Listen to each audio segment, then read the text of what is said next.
Hello,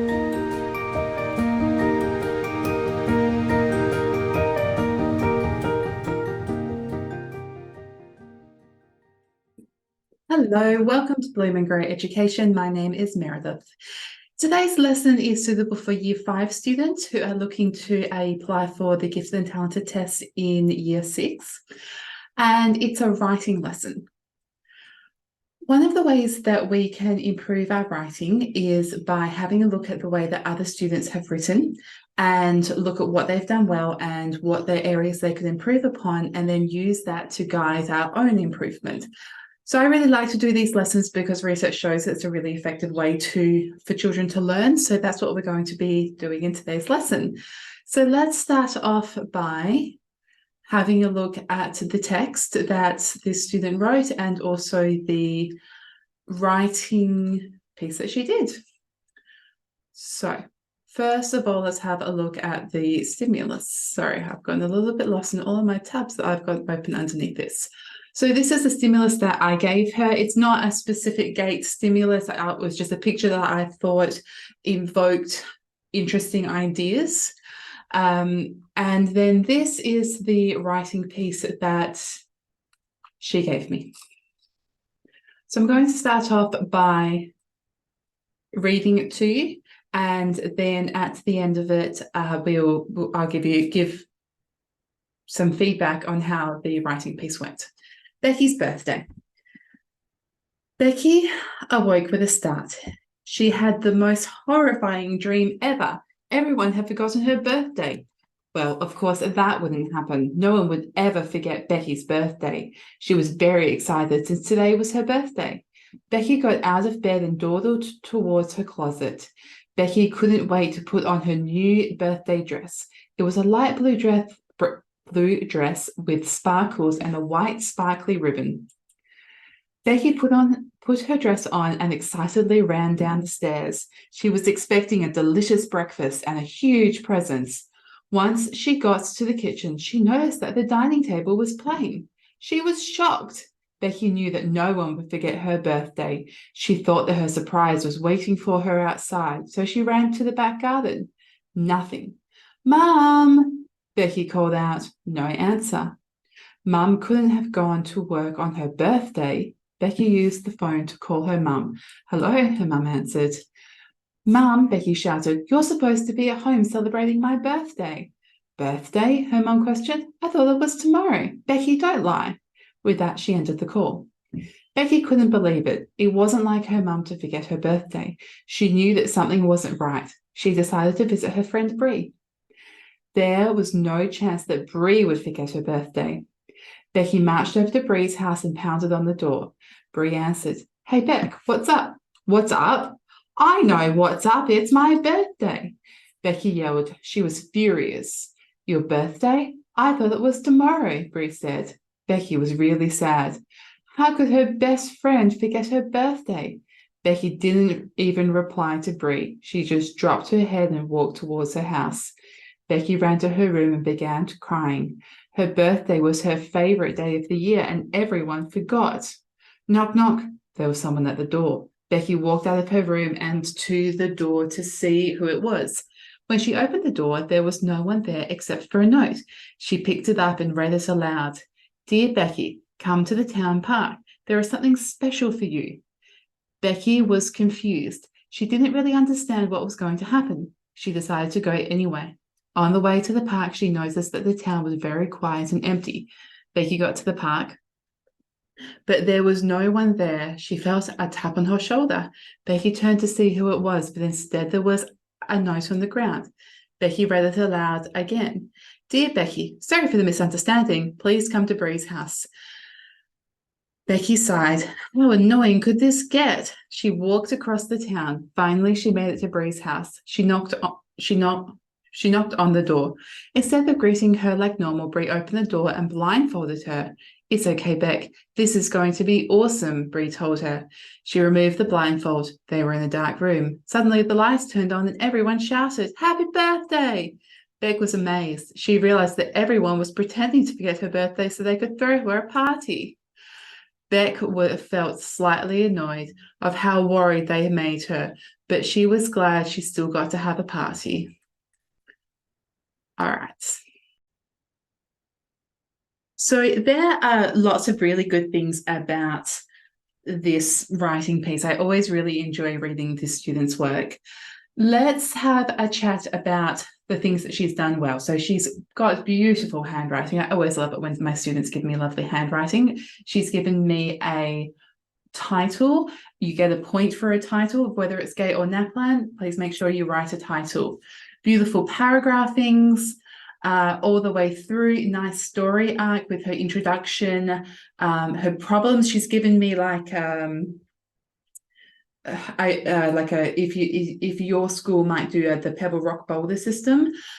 So she's given me sort of the problem Mum's forgotten, the problem Bree's forgotten, the problem there's this note, and then she's gone on to resolve it nicely with the surprise party at the end. So she's built it up through a nice story arc. I also really like the way that she's done her speech writing here. This is one of the things that we've been working on in class. It's not perfect, but one of the things we've been working on is every time a new character speaks, you drop to a new line, and she's been finishing off her punctuation quite nicely here. And that's something I've had to spend a lot of time working on with my students lately, and I have another video on speech marks if you need a little bit of extra assistance with that. She's also done some lovely compound sentences in there. Where was that one that I noticed before? I can't see it now, but she did a lovely compound sentence in there, and I was like, yeah, because we've been working on compound sentences as well. Okay, let's look at the things that she could do to improve her story. One of the things that she was asked to do, and it doesn't matter that she didn't do it like this, because she's still given a lovely piece of writing for me to pull apart and improve, but she was asked to write it in 25 minutes. I've only said that because that's the amount of time that students have to write in the GATE test. So obviously, if she's written 2.5 pages, she hasn't written that in 25 minutes. So don't feel that if you're looking at this video thinking, oh, how did she write that much in this amount of time? Well, she didn't. She's taken her time, and as a result of that, she's given a lovely piece of writing. It's really not fair to expect a student to do a nice piece of writing in only 25 minutes. So she's given a beautiful piece of writing because she's had lots of time. And it's a lovely little story. She's got some great attitude in there, which it's given the story vibrancy. Some of those lines, like, where was it here? When she's talking to a friend, what's up? I know what's up. It's my birthday. Just the way that she's given that attitude, and some of the furious words, like she was furious. So it's a lovely little story, and I would happily have given a strong C, maybe even a B grade. And I really enjoyed reading it. And one of the things that we need to consider when we're doing applying for the GATE test is that if you are demonstrating that you are academically gifted, it means that you need to show that you were in the top 3% of all students in Western Australia, or of Year 6 students in Western Australia. And that's not an easy thing. And for it to be a B grade, it's lovely on your report card, but it's not going to get you into the GATE program. We need to demonstrate that you can think differently to other students. You can think in that top 3%. And that part of the way that you are different is that you can think critically and creatively beyond the way that other children can think. And having a story that is about a girl's birthday party, and it's about her mum, and it's about her best friends, and why aren't my friends paying attention to me on my birthday? it's not in that top 3%. It's not in that the showing that you can think critically or creatively differently to other students. So what I really liked was in that bottom half where there was the note. And the note sort of seemed to appear from nowhere. So if we go back to having a look at that section, knock, knock, there was someone at the door. Becky walked out of her room and to the door to see who it was. When she opened the door, there was no one there except a note. And then again, she got to the park, there was no one there. She felt a tap on her shoulder. Becky turned to see who it was, but instead there was a note. Where are these mysterious notes magicking up from? And that's starting to take it up to that next level of creativity. Creativity is like, ooh, what's going on? So if I had been writing this story, I think there's a couple of different directions we could have taken it. One way would have been that she woke up and the town was empty. So she's there to celebrate her birthday and she goes and knocks on mum's door and there's no one there. And she goes and knocks on Bree's door and there's no one there. And maybe there's been some calamity or some terrible thing that's happened on her birthday and she's the only person in the whole town. Or maybe following on from that, she can't see them and they can't see her. And there's something going on there where she has to resolve being able to see each other. Or maybe she can see them, but they can't see her. So she has to make herself visible again. Maybe she's died on her birthday and she's a ghost. And everybody's terribly sad on her birthday because they can't work out, like everyone's terribly sad on their birthday because they've just lost their daughter/best friend. Or maybe it's a year later and everybody's done the grieving process and now it's her birthday and everybody's just sort of moved on because, well, it's her birthday, but she died a year ago or 5 years ago. But the Becky character is like, well, why is nobody celebrating my birthday? And she sort of has to unravel it from there. So these more complicated ideas where it's about maybe about ghosts or maybe about some kind of time warp kind of a thing.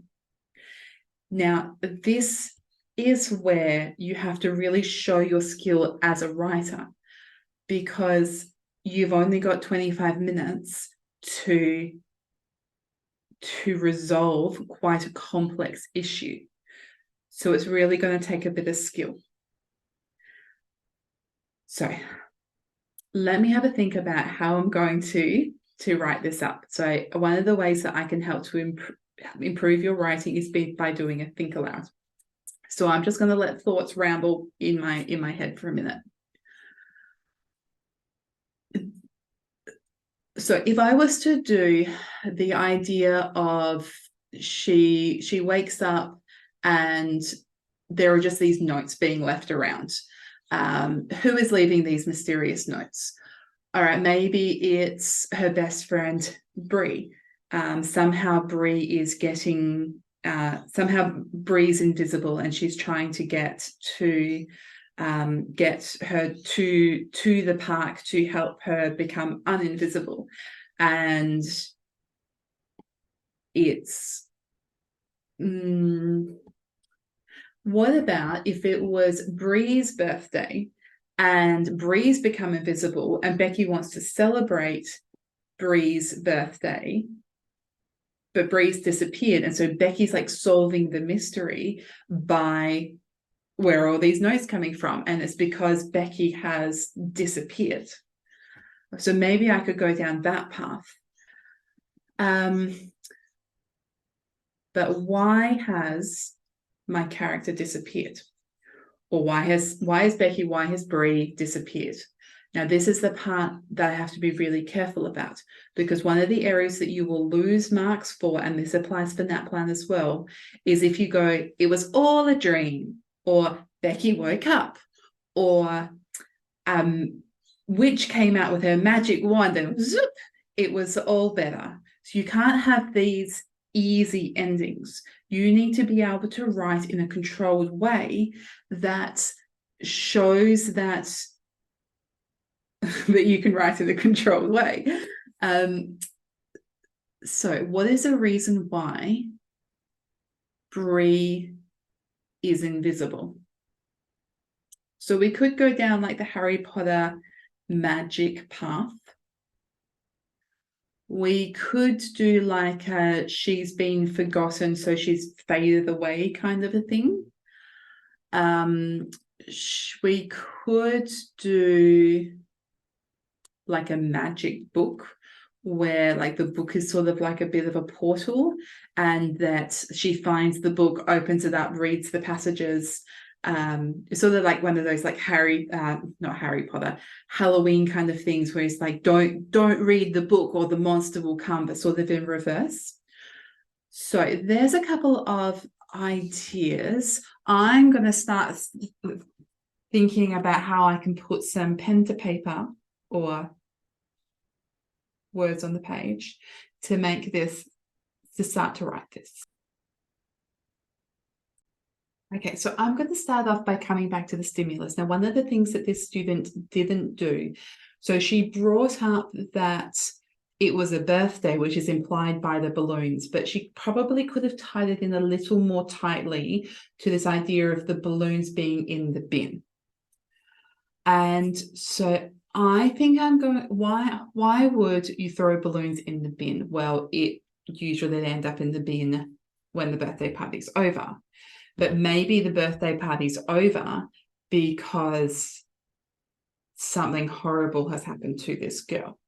And we don't always have to do a happily ever after. And that's something I talk about in a few of my lessons, that happily ever after goes with that little kid, once upon a time there was a prince and princess who lived happily ever after. And doing a bittersweet ever after or a sadly ever after can show a little bit more maturity in our writing. So I might start to plan this out like,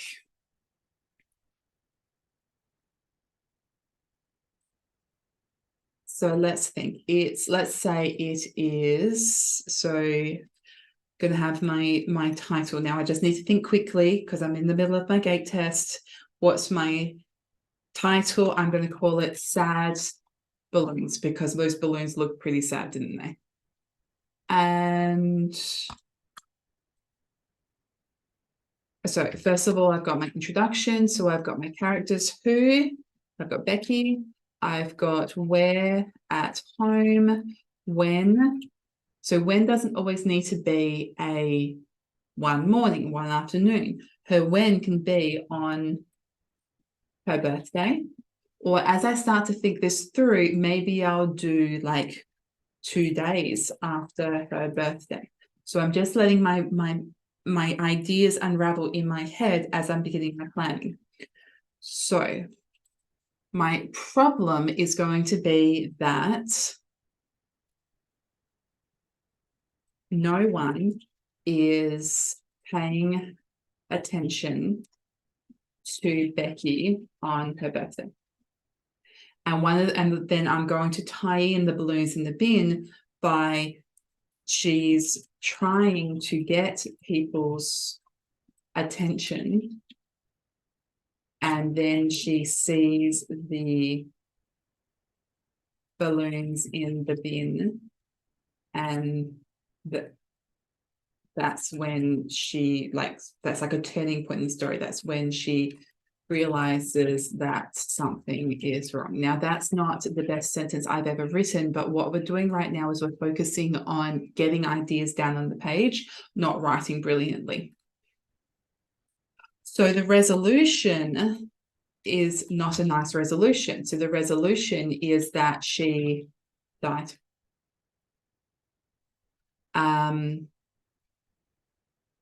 She's dead and she doesn't know it. And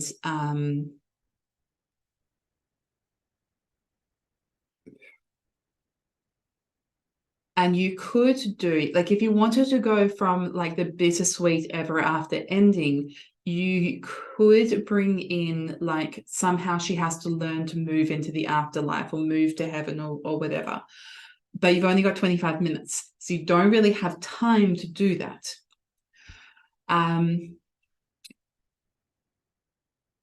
So the resolution is that she's dead. And how am I going to conclude this? And it doesn't have to be a happily ever after. It can, so I can do like a sadly ever after. So my conclusion might be something like,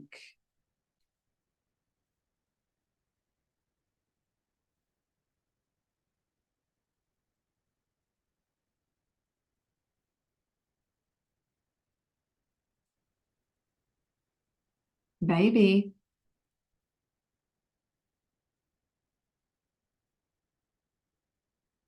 maybe I could do a bittersweet ever after by her going and getting the balloons out of the bin. And then you know that what's that story? Is it the story House where the guy has got the balloons coming out of the chimney and like the house floats away, like that kind of a thing? Like she holds on to the balloons and that helps her float up to heaven or something like that.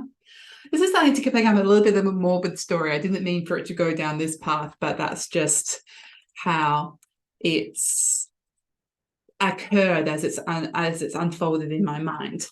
And you know, this is, I'm just trying to show you the process of how you would get this story to the next place. Right. To happen. Okay, so let's have a look at how I could alter this original story to bring in that new idea. So we're going to keep this the same. Oh, that is awfully thick. We're going to keep this part the same, but when she goes to talk to her mum, she picks up the phone, she calls, and mum's like, hello, hello, is anyone there? So we're just changing this end part here to make it more of like a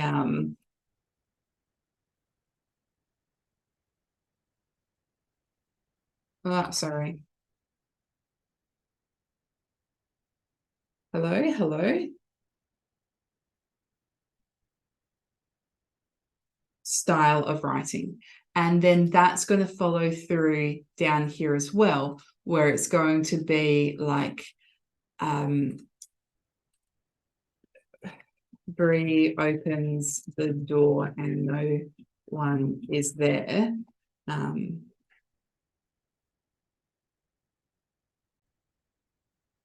Must have been the wind, says Bree.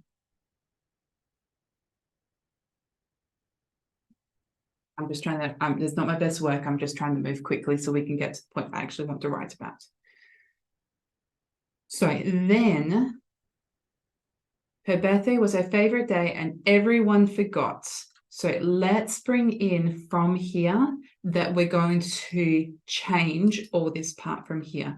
And obviously I'm not going to be able to squeeze it into the little bit of room that I've got in there. So I'm just going to go and do it into a new document. I'll just do it at the bottom of that document that I had open before. Here we go. Okay. So that has been done. No one's paying attention to her because she's on the phone going, hello, hello. So I need to bring up so I'm at the resolution part. This is the main part that I'm changing. So the last thing that was written was Becky didn't even reply to Bree. She just dropped. Oh, so that part didn't happen. Becky ran to her room and began crying. Her birthday was her favorite day of the year, and everyone forgot. So, as Becky lay there,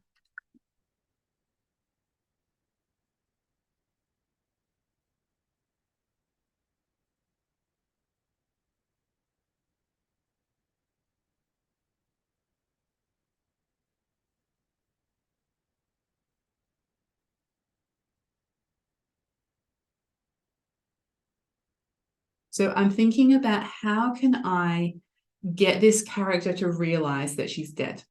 And maybe I'm sort of thinking like, well, if I was dead, if I was a ghost, maybe I might feel a bit weak or fragile or like I'm fading away. So that's what I'm starting to think about.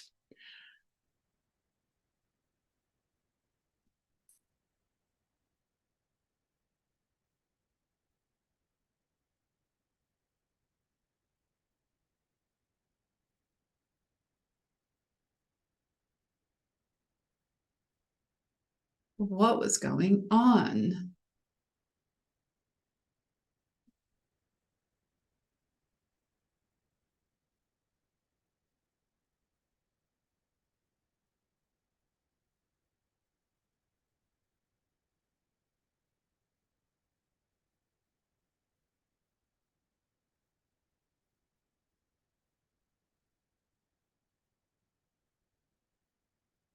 Um,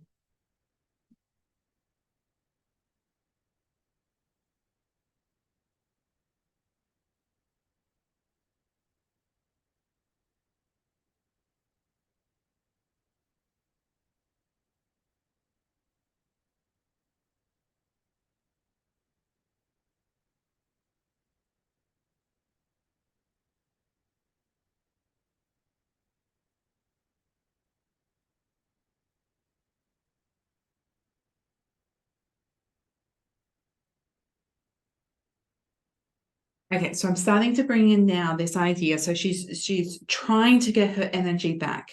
And so she's trying to run on the spot and it's not working. So I'm trying to keep this idea going that she's trying to get her energy back.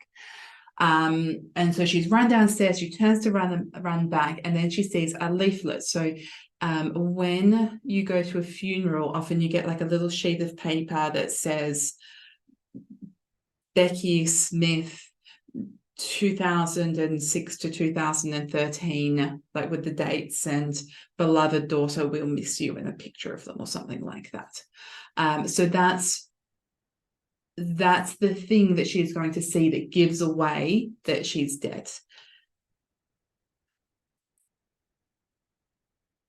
I'm going to choose a grey leaflet because if it's like when somebody's dead, you're not like, yeah, hot pink. You're like, oh, sad, grey, I'm blue, that kind of thing.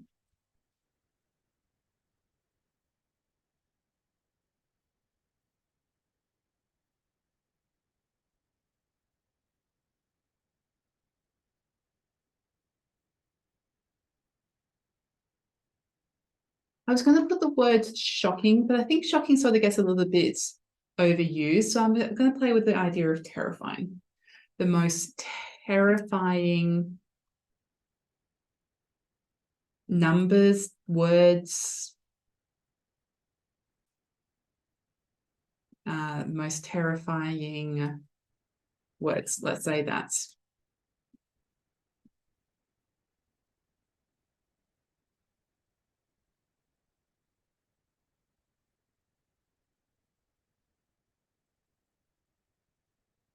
03.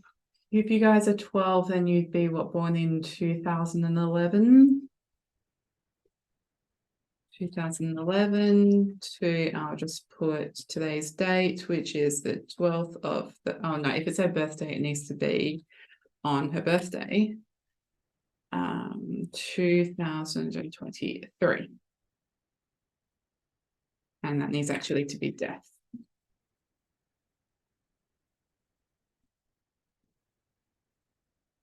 So now your character, you can't just have your character go, oh, I'm dead. All right. They need to go through this emotional moment of, oh my goodness, I'm dead. That doesn't make any sense.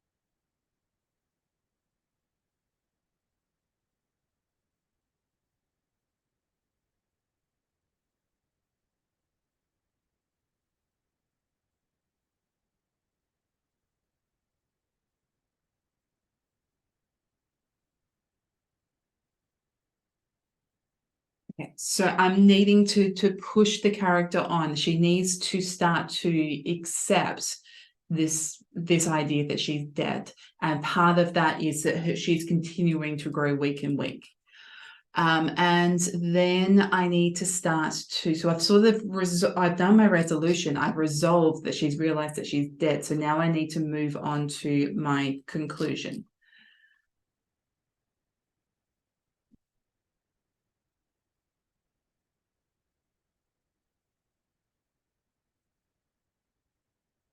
She wandered sadly around the house.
So I'm continuing to establish that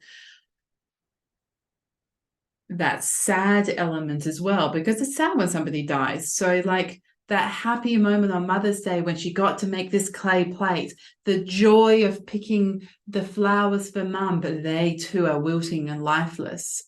Then she's going outside to try and find something else um that brings her joy. I'm not sure on that spelling of Willy Wagtail. It might be 3 words or it might be one. I'll have to double check that. Okay, now, so there's this continuing deterioration of joy and sadness and weakness that's occurring, and then we can get into our conclusion.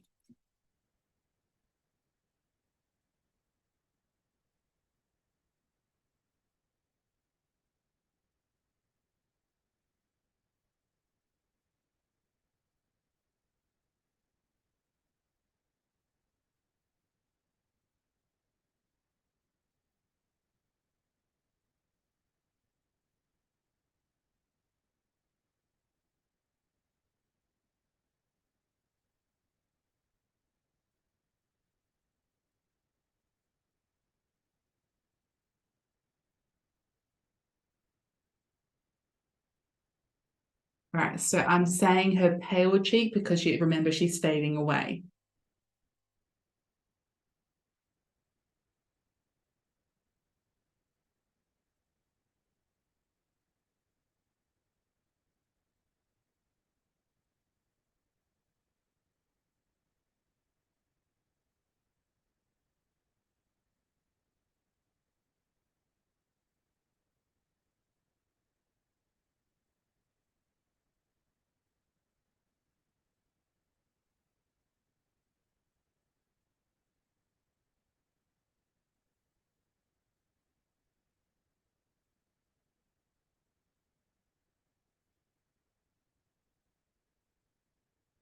So I'm trying to think through, so the balloons need to, because they were, remember in the picture, they were all dead and flopping out. So she's pulled them out and they've gone and gotten all full, nice and full and strong, ready to pull her up into the sky. So suddenly the deflated balloons filled up full and reached for the sky.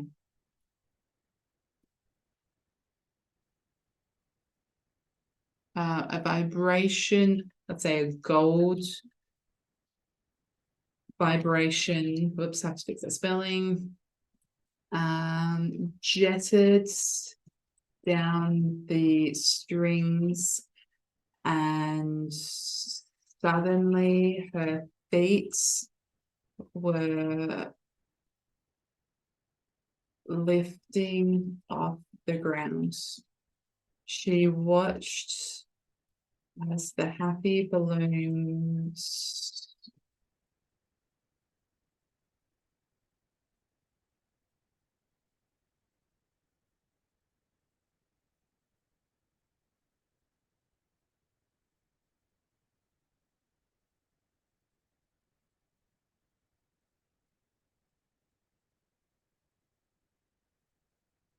I might leave it there. Okay, so now in the gate test, you might not have enough time to go back and check your writing, but every good writer goes back and does an edit. So we're just going to finish off the lesson by doing that. As Becky lay on her bed, her tears making a pull on the pillow, she began to feel weak. She looked at her hand, and it seemed a little blurry. That's a compound sentence.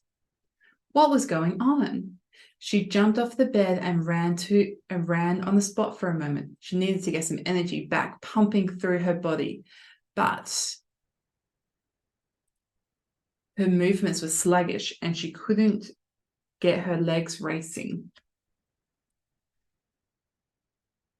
Now, I've said ran and then I've said it hasn't worked. So I need to say tried to run on the spot because she doesn't succeed. She couldn't get her legs pumping. Now, I've started to start all of these sentences the same way. She. There's a lot of she's happening. I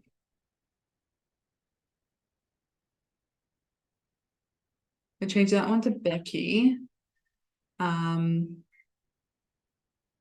Actually, what I might do is I'll change this like this. Jumping up off the bed.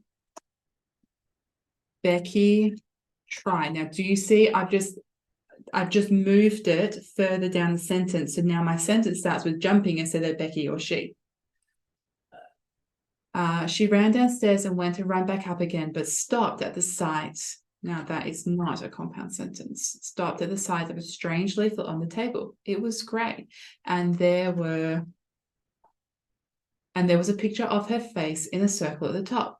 Then underneath, there were the most terrifying words. It said, born 1st of the 3rd, 2011, died. I think I should say died. Died 1st of the 3rd, 2003. Was she dead? And actually, I might make that line really stick out by sticking it on its own line. She couldn't believe it. She couldn't be dead. Here she was, filled with life, trying to celebrate her birthday. And so I'm trying to make each of these ideas stand out by dropping them down to new lines. But as she stared in disbelief at the note, her arm began to shake and blur, and the weakness grew worse. It's a compound sentence. She wandered, I've written wandered sadly around the house, trying to pick up her favorite objects. The clay plates she made for Mother's Day, the bunch of flowers she had picked for Mum just last week, not wilting now, wilting and lifeless on the kitchen table. Then she walked outside to try to enjoy the fresh cut grass and the willy wagtails dancing on the branches, but nothing brought her joy. I'm just going to put a comma there. She looked over at the bin, and there, sticking out of it, was a huge bunch of colourful balloons.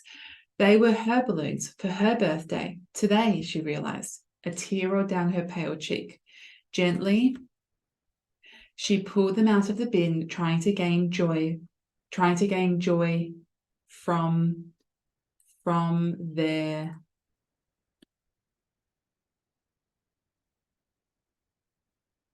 I'm just going to put them. I feel like I need to fiddle with that sentence, but I'm just going to leave it.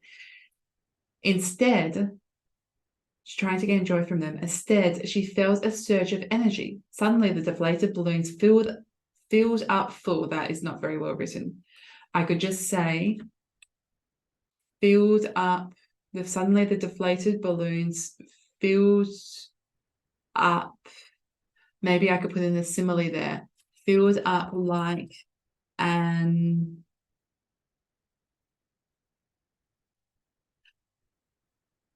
filled up like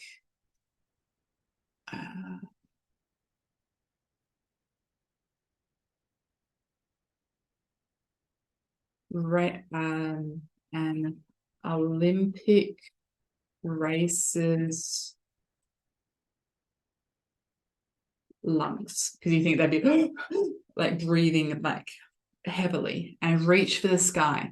A gold vibration jetted down the strings, and suddenly her feet were lifted off the ground. She watched as the happy balloons pulled her to the sky, and strangely, she didn't feel so sad as she anymore.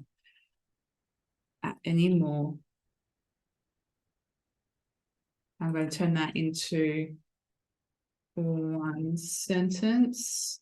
That's strange. She's not quite finished. And strangely, she didn't feel so sad anymore as she drifted peacefully away. Maybe like that. She watched as the happy balloons pulled her to the sky. Strangely, she didn't feel so sad anymore as she drifted peacefully away. And that's often what people say, that when somebody dies, that they drifted away peacefully. And that's, you know, everybody's going to die, but if you could drift away peacefully rather than, you know, shockingly, that's what you want. You know, want to drift away peacefully in your sleep. Okay, that story took a very sad turn, but I hope that it has shown you that we sort of sometimes need to take our story away from that typical happily ever after construct in order to elevate our story and show what a good writer we are for the GATE test. So there is not an activity you need to do. I think this lesson has probably taken nearly an hour, and you've listened to me very politely for an hour, or patiently, I should say. So you don't have to do anything now. Sometimes we just need to learn by listening and looking at how other people do things. So that's the lesson today. Thank you very much for joining me. I am so pleased I was able to support you with your learning today. I'd really appreciate it if you could support me in return by liking this video and subscribing to my channel. And I look forward to seeing you at the next video.